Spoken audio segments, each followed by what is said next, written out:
இந்த வருஷம் மட்டும் இல்ல, வாழ்க்கையே எப்படி ஆகி போச்சு. இது ஒரே பிரச்சனை, நெருக்கம், நிந்த, போராட்டம், அப்படிதான் நினைச்சு கலங்குறீங்களா? ஆண்டவர் இன்னைக்கு உங்களுக்கு ஒரு வாக்கு வச்சிருக்கிறார். என்னன்னா, நீங்க ஜெபிக்க வேண்டிய விதம். வேத புஸ்தகத்துல 90 சங்கீதம் 15 வசனத்துல மோசே என்ற ஒரு பக்தர் ஆண்டவரை நோக்கி ஜெபிக்கும் போது சொல்றாரு, ஆண்டவரே, நாங்கள் துன்பத்தை கண்ட வருஷங்களுக்கு சரியாய் எங்களை மகிழ்ச்சியாக்கும். நாங்க கடந்து வந்த பாதெல்லாம் துன்பத்தை அனுபவிச்சு வந்தோம். ஒவ்வொரு காரியத்தை கடக்கும் போதும் துன்பம் தான், நெருக்கம் தான், பாடுகள் தான், நிந்தைகள், அவமானங்கள் தான். நாங்க எவ்வளவு துன்பத்தை கண்டோமோ அதுக்கு சரியாக எங்களுக்கு மகிழ்ச்சியாக்கும்.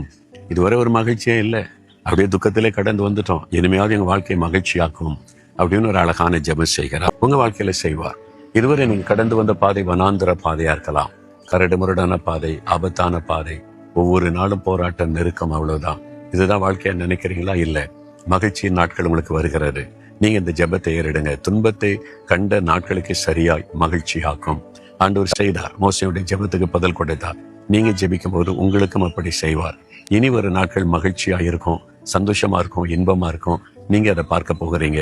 உங்களுடைய வாழ்க்கையில நஷ்டம் லாபமாய் மாறும், தோல்வி ஜெயமாய் மாறும், நிந்தை அவமானங்கள் மேன்மையாக மாறும், வியாதிகள் ஆரோக்கியமாக மாறும்.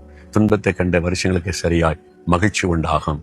தேவை, பணம், கஷ்டம், இனி செழிப்பு, நன்மை, மற்றவர்களுக்கு ஆசீர்வாதமாய் நீங்கள் மாறுவீங்க.